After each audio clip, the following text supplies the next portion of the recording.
Welcome to ForeverFit.tv, your online source for fitness, nutrition and lifestyle. With your host, Nicola Riley, personal trainer, nutrition and lifestyle coach, here to help you get in the best shape of your life.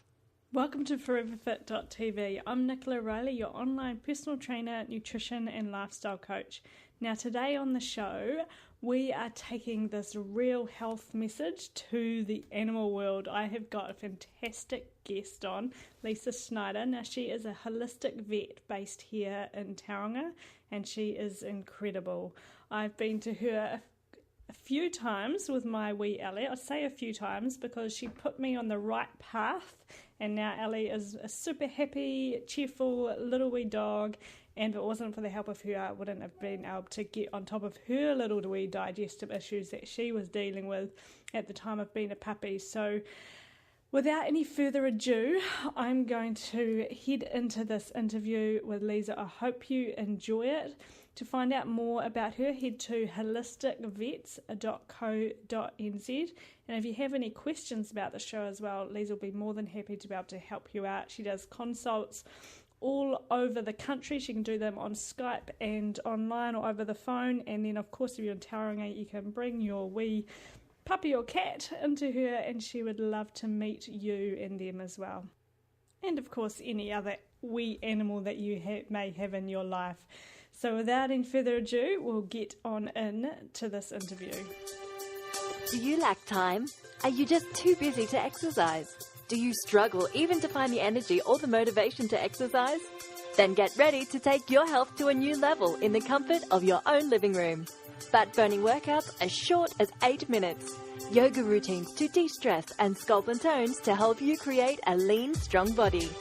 Learn how you can create real health and wellness with VIP nutrition and wellness advice in the online gym. Here you will find over 400 video workouts from yoga, tai chi, high-intensity interval training, sculpt and tones, mobility routines, extremes, and so much more.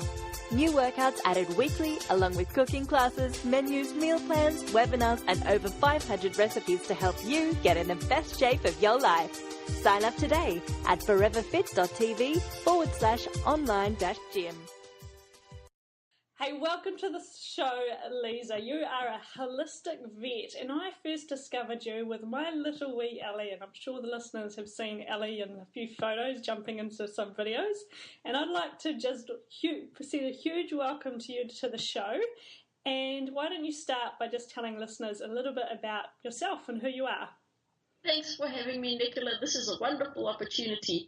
I'm a holistic vet, and some people go, what is that? Holistic is just a hippie, but no, I'm not just a hippie, and in fact, I don't even know if I am just a hippie, but holistic means basically approaching health from a whole point of view, so not just simply treating symptoms and managing symptoms, but looking at what's the underlying cause and what can we do to sort that out. So I qualified as a vet in South Africa 14 years ago, and I love working with animals. And when I started to work in general practice, I got quite frustrated because a lot of the cases that I would see would just be things like arthritis or cancers or diabetes, where we're just simply having to manage the symptoms. And I wanted to know more of what else can I do for my patients so that ideally they don't land up in the situation. And if they are in the situation, then what more can I do for them besides for just the traditional approach, which just accepts that? So I started to explore a whole range of therapies and learned a whole lot about nutrition, and I haven't looked back. So, awesome. Was there much out there on holistic animal nutrition? There's a little bit. Overseas in the States, there's a heap of information out there, and in fact, there's often also a heap of misinformation. So one of the things that I work with my clients a lot is working out a good nutrition plan that's going to help fluff your fifi to restore their health and maintain their long-term health and well-being. And one of the basic things that I stick to is that you just need to keep it simple. Nature knows best, and the more that you can stick to natural principles, generally that supports health and vitality incredibly well. Yeah, so my little Ellie, she taught me what she would like to eat, and it all started when I got told initially that she should be on, it would have been like Science Diet, or it's one of those brands that are very common, the little pellets anyway. I can't quite remember exact brand, but it was the little pellets that you pick up. And she pretty much just sniffed the bowl and walked away. But as soon as you put a bit of prime beef into her bowl, or a bit of mince, or a bit of raw fish or real meat, she would devour all of that. And so she taught us what she would like to eat, and She's trained well. Yeah. So would you like to sort of talk about, the difference between real food and the not so real food in the pet world? Yeah, absolutely. So we'll kind of want to look at why it's evolved in such a way that we depend so much on commercial foods. And commercial foods certainly have their place, and they're not to be dismissed, but wholesome natural goodness can deliver a whole lot more often for our patients. So many years ago, when us humans lived off the land, we ate relatively wholesome natural food, and so the pets that lived with us, our cats and dogs, they either ate our scraps or the cats would hunt. And the diseases that we're seeing a lot of these days, like allergies and cancers and arthritis and diabetes and some heart diseases, they weren't as common as they are these days. And back in those days, when us humans started to get lazy and we started to eat more modern processed foods, subsequently the scraps that we started to share with our dogs and cats were very heavily processed. So as vets, we used to see a lot of diseases like rickets, where they actually develop skew bones because they have nutritional deficiencies, where they're not getting enough specific nutrients, and there's an incredible imbalance. So at that stage, vets got together with industry, and they made foods into basically bagged up foods that have got all those nutrients measured and made sure that they're all in balance, so that we no longer see much in the way of those diseases like rickets. But it's a trade-off, because now there's all the other diseases that have come about. And when I was trained at vet school, science always helps you to quantify, and what you can measure in science is always important and useful, but it has disregarded wholesome natural goodness. And I'd also overlooked that, because in my career as a vet, we're taught about science. But when I first learned about feeding more natural food, I took some raw meat home with some veggies for my dogs and gave it to them, and they couldn't believe it. They thought it was great, because I'm a vegetarian, and this was the first time they were getting some real meat. So they were so excited. And I couldn't believe it, because within a couple of weeks, the one little boy, he was prone to skin issues. They started to resolve, and the little girl was prone to flea issues, and that stopped being too much of an issue. And learning from that, I adopted that with the patients that I see these days, and I set up my vet practice called Holistic Vets, where we integrate complementary therapies with conventional medicine. And the first thing we do is go through nutrition with our patients, and it never ceases to amaze me how frequently, when we change to a more wholesome natural diet, that animals' health begins to improve in leaps and bounds. And our clients think we're magic, but all we're trying to do is just restore natural balance, and the body's just so responsive. Yeah, that's incredible. So when it comes to, let's talk about dogs to start with. So when it comes to dogs, do they need your proteins, your fats, and your carbohydrates? And how do you go about providing them with that? A dog in the wild, you assume eats meat. And so how does that apply to a domestic dog? Dogs are facultative carnivores, so while they ideally depend on meat to meet their energy needs, they can actually manage to digest a portion of carbohydrates. So these days, a lot of the commercial foods, especially the cheaper ones, are bulked up with a lot of carbohydrates like grains and corn, and sometimes they're bulking agents because it's cheap, and sometimes it's used for flavoring and things like that. But there are many dogs out there, especially those that have got ongoing skin issues or immune system disorders or allergies, that the carbohydrates really don't serve. And when you take away that portion of the food, then again, health is restored and they improve in leaps and bounds. So as you've referred to, what we're trying to do is sort of simulate what they'd be eating out in the wild. Out in the wild, they'd be eating primarily raw meat, raw bones. They'd be eating the gut content of their prey. And often with dogs, they'll graze on a little bit of grass or have a little bit of fruit or, whatever is lying around. So you can't disregard that aspect either in terms of providing them with the phytonutrients from veggies. So for our patients, we kind of make it a little bit more practical, and thankfully there's some fabulous resources out there where our clients can get some good quality, wholesome raw meat. And that's important because raw meat can carry issues like various bugs in there, hydatid cysts. So the meat should ideally be pre-frozen and from a reputable place. So it's not like just a cow that's being slaughtered because it's so sick and the meat is not good enough for human consumption, so they put it aside for animals. It should be meat that is ideally to the standard of human consumption. And feeding the meat, you also want to make sure that there is bones in there as well. So while meat carries a lot of phosphorus, bones will have calcium, magnesium. But with bones, it can be a double-edged sword, because if the bones are cooked, they can shatter and splinter and get stuck. And with some dogs that are prone to gulping down their food, those bones can get stuck and they might not be easy to digest, and then you can land up with a whole lot of other health issues. So it's really important that it's done right. And it's really important that it's done in balance, because if your doggy only eats meat, for example, and they're not getting any bone, then that can set them up for some types of diseases as well. So we find by feeding 50 to 70% good quality raw meat, like raw chicken, fish, lamb, beef is okay, but often with the red meats, those can predispose animals to allergy type things, although not necessarily, because some dogs have just specific issues with specific types of protein. So while fish and chicken is good for most dogs, there will be those individuals that are sensitive to those as well. And when it comes to the bones, raw chicken necks are generally quite safe, except for your very tiny dogs. In most dogs, even if they swallow those whole, they can digest them and it's not an issue. So with a bone thing, make sure they're either chicken necks that are small enough that if they swallow, they can be digested, or they're too big so that dogs can just chew on them and not swallow them in chunks. And then the other component is veggies. So with the meat, ideally we want it raw, or pre-frozen and raw, and that preserves the enzymes and nutrients in there. But with the veggies, you want to process to a degree. Because the dogs are facultative carnivores, their guts are not really adapted to be digesting much in the way of plant matter. So in their prey, it's pre-digested, where their prey has chewed it up and digested it, or swallowed it, and it's mixed with saliva and all these digestive enzymes. So what you could do is grate up the vegetables, or mash them up, or steam them up, or blenderize them up, and then mix them in. And then, as I said before, some dogs do okay on carbohydrate, like pasta, doggy muesli, whole grain bread. But for those that have got health issues, you're better off avoiding that. Okay, cool. And so how does it apply, like rotating your meat sources? So say you did find, chicken and fish worked really well. How important is it then to make sure that you are mixing up your meat sources as well?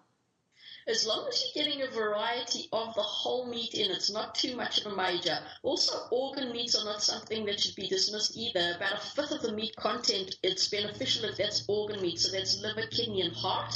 And for dogs, it doesn't matter too much, but especially in cats, they specifically need a nutrient called taurine, and taurine is found in high concentration in heart muscle. With liver and kidneys, they can also be really nutritious, but with liver in particular, you've got to make sure that you don't overdo that one, because that can cause issues too. It's very high in fat-soluble vitamins that too much of can contribute to health issues as well. Okay, cool. And so this is all applying to a dog. How is this going to change for a cat, for instance, or another small animal? No, well, let's just go with cat. That could get complicated. Yeah, so getting a little bit smaller to a cat now. Dogs being facultative carnivores, they're different to cats that are strict carnivores. So cats depend primarily on meat to meet their energy needs. So for cats, we adjust that a little bit further by making the quantity of meat and raw bone and organ meat to be 90% of what they eat on a daily basis, and 10% mashed up vegetable matter. So out in the wild, that's pretty much what they eat. They certainly don't do well on grains and carbohydrates. That, in my experience, predisposes them to diabetes, obesity, inflammatory bowel disease, skin allergies. And you'd be surprised out there when you look at a lot of the commercial foods, when you look at that ingredient list, unfortunately, one of the first things that is listed in so many of those foods is corn or grains or fillers. And it's no wonder we're seeing a lot of health issues. So with cats, they can also be really fussy. And if you can't get them to eat the meat, or you can't get them to eat it in balance with a little bit of the raw bone and veggies as well, then in those cases, a good quality commercial food can be much better for them overall. And in fact, that's the same thing with dogs too, although most dogs will convert a lot more easily than cats. Cool. When it comes to humans, it's so much, like I talk so much about gut health. Do you want to talk how you provide probiotics for cats and dogs? Yeah, absolutely. Now, probiotics, so basically they should be there naturally, and they will thrive when they're given the right nutrients as well. But in animals that are compromised, it can be very useful to supplement those probiotics. And there are some commercial products available out there. There's one called Protection Powder that we use, and there's some others for herbivores as well that can just help in a really good way. There's one that I've been introduced to recently called BioBrew for horses and cows, and they just do great on it. You can also use a good quality acidophilus yogurt and make sure that it's sugar-free. It doesn't have as high a concentration of the beneficial bugs, but it should help to restore their gut flora to a degree. And also with a lot of our patients, aside from recommending a good foundation of nutrition with what we've discussed, supplementing with optimal amounts of omega-3 fatty acids and antioxidants can also make a huge difference to overall health. So not only does it help to support the good microbes in the gut, but the overall immunity and the ability of the body to digest its food and use those nutrients and to maintain optimal health is supported really well. And one big thing that I give Ellie is tripe, and that's just stinks, and you never want to have a cuddle after you said that, but she just loves it. So that's an important thing, isn't it? Yeah, really good for them. Yeah. Do you want to explain what tripe is? So tripe is a real delicacy. It's the intestines of an animal, and dogs do absolutely love it, and it's very, very dense and a lot of good nutrients and very tasty to them. And often with whole tripe you've got a little bit of the plant matter left in there as well, and it stinks to us, but hey, it's great for them. It's like doggy ice cream. Yeah. Okay, so now let's move on to some large animals, because of my horse passion and my large Lucy that I have out up the road. How does things change for them? Okay, so with our grazing animals, they depend on the plant matter that they graze in order to support their health and well-being. Now, the grass that is grown or the plants that are grown, they of course have to get their nutrients from the soil in which they're grown. And a lot of our soil in New Zealand is deficient in various nutrients, especially if it's been overfarmed or overused. So basically getting right back to basics, the quality of the pasture and the quality of the nutrients that those animals will graze is directly dependent on the quality of the soil and the balance of the nutrients in the soil.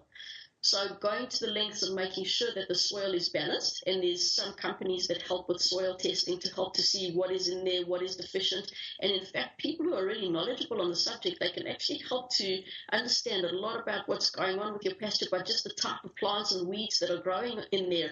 It's really, really, really interesting with plants, how they reflect what happens in the body as well. I'm not so clever with plants. Unfortunately, any plants that I try and grow just die, but learning about them is really fascinating. And when you have a soil that is unbalanced, it's more prone to having all sorts of weeds come up. Whereas when you've got a healthy, balanced soil, then really good quality pasture will come through and the right type of plants come through, and that nourishes animals really, really beautifully. So with horses and cattle and goats and sheep, that their immune systems are supported really well. And this is such an important concept, because what us humans do, especially when it comes to other grazing animals like cattle and sheep that we use in our food industry, we try and produce quantity as opposed to looking at the quality. So we intensify our farming. We put all of these animals in close confines, which they wouldn't really be in naturally. We don't really allow them to roam as they would naturally. So in those close confines, unable to roam, they're constantly eating the same pasture. The soil gets unbalanced,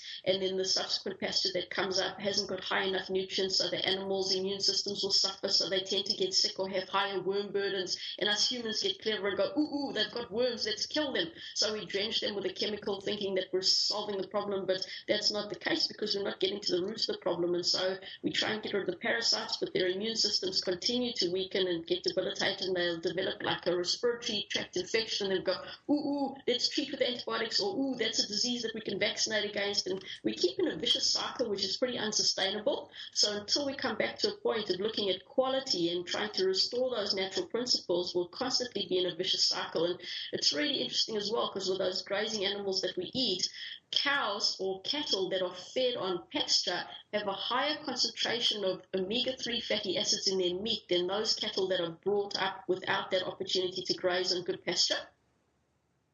Yeah, I was going to ask about that, because that's something that people never really consider. They always sort of reach for their salmon or their fish for their omega-3s, but there's a massive difference in your omega-3s of happy cows. It's so true, that quality of farming and respecting the animals. And being a vegetarian, some people say to me, oh, why are you a vegetarian? And some vegetarians, I suppose, get quite up in arms that you shouldn't eat animals and blah, blah, blah. And I'm a little bit a bit more relaxed about it, because for me, it just feels good for me to not eat animals, but it's different strokes for different folks. And I do believe that the natural cycle in nature and on this planet is that animals eat each other, and for humans to eat meat is not necessarily the end of the world. It's just different strokes for different folks. But if you are eating an animal, if you are eating a cow or a sheep or whatever else, it's really important to make sure that that animal has had a really good life, because that means that the quality of the meat that you're eating will be that much better and will nourish you better too. Yeah, totally. Love that. So with regards to worming, let's talk, so when it comes to dogs and cats with worming, what's your recommendations for that, and can you do that with real food, or should they be wormed?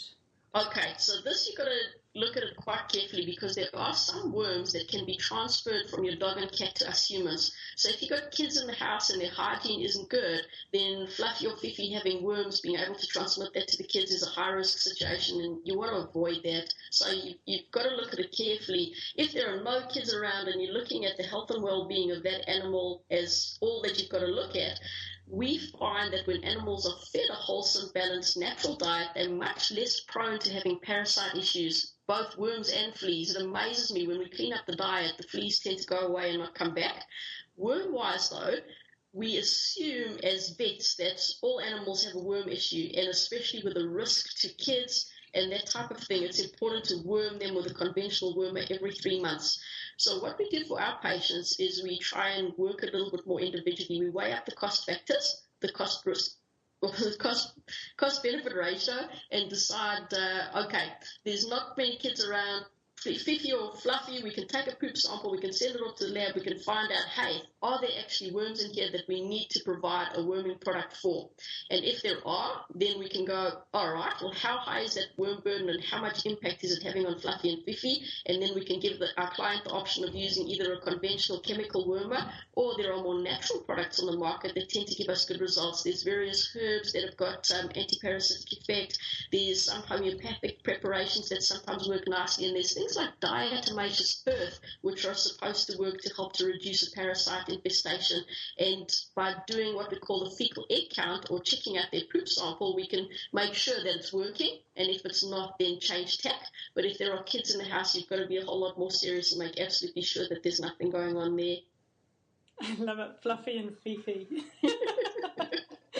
So that was going to be where I was going to ask next, is I personally take bentonite clay. So I was going to ask, so another thing you can give them would be, does garlic help with the worms? Garlic's amazing antimicrobial. It helps immune system issues tremendously. It can be toxic to dogs and cats, though, so it's important to get the dose right. 1 medium-sized clove per 25 kilogram of dog is fine, and yes, it can help to reduce the worm burden. Again, the question is how much, and that's going to depend on the individual's health, so it's difficult to go, hey, Fluffy's got worms, give him some garlic and he'll be right. We don't know for certain that he'll be right, so it's important to monitor carefully. Okay, I'm just thinking 25 kg dog, that's not my dog. So when it comes to like clay, so you said Diatomaceous Earth, so do you want to explain the power that has putting it in their food? Yeah, Diatomaceous Earth is a fossil flower, and when it comes to putting it on their food, it's got some minerals in there that are beneficial to health apparently, and theoretically it's quite a sharp little molecule, and when it goes down through the gut, it's supposed to cause damage to the worms. And I haven't had the opportunity to investigate and validate scientifically that it works for certain, but certainly it's harmless to animals, and I've had a few of my clients come back with feedback that it seems to work quite nicely. Certainly with the Diatomaceous Earth, we have seen it kill the fleas, which is awesome, because it basically sticks to the exoskeleton or the outside of the fleas, and it sucks the water out of them, and they just generally keel over and die. And with Diatomaceous Earth, it's pretty much harmless. You've just got to make sure that you don't inhale a puff of it. Inhaled with too much over a long period of time, it can cause damage to the lungs, but otherwise it's really safe. Cool. And I've also been having a wee nosy at feeding kombucha to animals. I haven't quite done it yet, but I've just been looking at it. Do you know much about that? Well, I had the opportunity to taste some, and well, I'm not so tough. I didn't think it was all that awesome. But the health benefits are fantastic, apparently. So, yeah, I guess the similar principles would apply to animals, and no, I haven't really had the opportunity to use it much. And the nice thing with animals, though, with dogs and cats and horses, they're so responsive to basic therapies. With us humans, it's just hard work to get our systems right if they've been abused for so long with poor nutrition. But with dogs and cats and horses, within 2 weeks of changing to a more wholesome food, of just the basics of what we've discussed and a good quality antioxidant and omega-3 fatty acid, within a couple of weeks their health improves in leaps and bounds, and very few patients need a lot more intensive care after that. Yeah, that's cool. So let's come back to horses. Say a horse how can you provide more probiotics for a horse? Oh, for lovely Lucy. Yeah. No, I've actually got a friend who's got a horse who she thinks got digestive issues. Lucy's actually fantastic. So I've been looking into kombucha and things like that. I'm just not sure. To be honest, I'm not 100% about kombucha and horses. Basically, getting their diet right, making sure the pasture is good. But there's some fabulous supplements out there specifically for horses that have been evolved and created, and the results are fabulous. In veterinary practice, we've got our specific probiotic called Protexin, which works really, really, really well. And as I mentioned before, there's this new product on the market that's based on bio brew for cattle, and now there's going to be an equi brew that's got really good probiotics, and that's New Zealand made. Oh, cool. Yeah. That sounds awesome. And what was the other thing? I've completely forgot now. I was going to go, yogurt. I've had another horse got fed this is a vet got them to give it yogurt because it did have digestive problems, and I was quite surprised with giving dairy to a horse. Yeah, it's interesting because with the yogurt, although it's a dairy product, with the process that it goes through to become yogurt, it seems to have much less of an effect on animals generally. But I don't think you'd find that that's a common practice out there, but the basic principles of helping to provide the microbes that sustain long-term health of the gut should help to make a difference. Yeah, like she said, it was awesome. So I was just quite surprised by that. No, that's why I wanted to ask you about it. Yeah, me too. So do you have any sort of like you've mentioned your omega-3s, you've mentioned like the certain types of foods. What other sort of minerals and vitamins should people sort of be looking for? Let's talk small animals again. Yeah. So by and large, a good quality multivitamin and omega-3 fatty acid that's an all-in-one is fantastic. The tricky thing with our dogs, and especially cats, is palatability and compliance. Fifi and Fluffy will routinely turn their noses up at various things, and then it makes it really tricky. Yeah. There's one particularly good product on the market where compliance is easy because palatability is generally well accepted by our furry friends, and that one's called Mybo. It's produced by a company in Wanganui, and they've done trials with Massey University to show the efficacy of the product and how beautifully it helps to support health. Oh, cool. I think I have seen that, yeah. Yeah, there's also a lot of our clients who end up using their human supplements for their dogs or cats, and while for a lot of supplements that's appropriate and okay, it's really important to just check it by your vet to make sure that there's nothing toxic in those products, or that you're not overdoing the dose, or that there is any overlap. Yeah, and when it comes to your omega-3s, omega-6s, a lot of, for animals, it's often flax seeds that you see is available in the stores, so do you want to talk about that?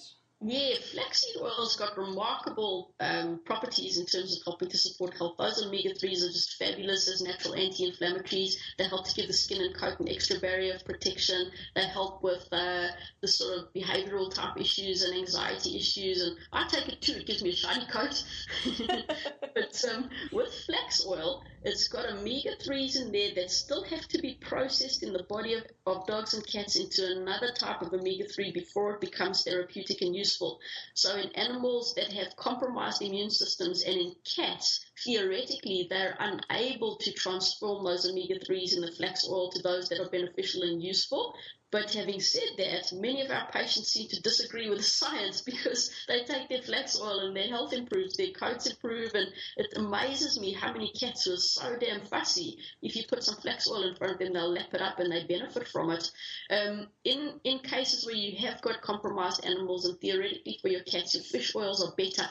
But it's very important to make sure that your fish oil is of high quality and that it's processed very gently, because one of the downsides of omega-3 fatty acids is they're very easily damaged by excessive heat, air, and light. So a lot of products out there are produced, but their quality might be really poor. And in fact, in some cases, the flax oil that you feed your animal might be so damaged from the exposure to heat, air, and light that you're actually giving your animal something toxic as opposed to something that's therapeutic. So, yeah, with the fish oils, make sure that they're processed nicely and gently. The company that makes them is reputable, and also that it's free of heavy metals, because that's another downside of your fish oils.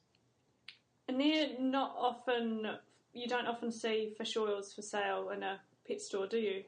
No, you don't. There's a couple on the market at the moment that are just coming out, but again, a lot of our clients will use human fish oil as long as it's a good quality product and we get the dose right, and we're quite supportive of that. Yeah, Ellie loves the a cod liver oil that I eat. Surprisingly, another smelly food she likes to eat. She's such a good patient. Hey, so let's just finish off. What would be some words of wisdom that you'd like to share to pet owners out there, just to finish off, so take-home message? Okay, well, taking responsibility for the health of your animal and being empowered with some basic knowledge about how to look after it and keep it in good health is really, really hugely beneficial. And it's very easy to get caught up in the misinformation that is out there, but keeping to the basics, keeping it simple, and using natural principles can help to enhance the health and well-being of your pet infinitely. But do make sure that it's done with some veterinary input, and do make sure you're getting the right information. And if you need some resources, have a look at our website, the www.holisticvets.co.nz. Awesome. And can people get in touch with you? I'm sure you do Skype consults like this, would you? Yeah, we do phone consults for people across the country, or email consults, and sometimes we help people across the world. So, yep, again, all the contact details will be on that website too. Because there wouldn't be too many of you around, are there? No, we're the first of our kind in New Zealand, completely integrating conventional and complementary therapies. But thankfully, it's a growing trend, and there's a lot more vets out there that are practicing complementary therapies of various sorts, whether it's acupuncture or herbal medicine or homeopathy. It's happening slowly but surely. Yeah, it's fantastic. Hey, well, thank you so much. So people can find you at holisticvets.co.nz. And listeners, thank you for tuning in. If you've got absolutely any questions at all for Liza, please make sure that you email them in, and I will make sure that she gets them. The materials and content in this podcast are there to educate and to inform. It is no substitute for professional care by a doctor or other qualified medical professional. This podcast is provided on the understanding that it does not constitute medical or other professional advice or services. Instead, I encourage you to discuss your options with your healthcare provider who knows your condition and your health history. Guests who speak on this podcast express their own opinions, experience, and conclusions. Nicola Riley encourages you to make your own healthcare decisions based on your research and in partnership with your qualified healthcare professional.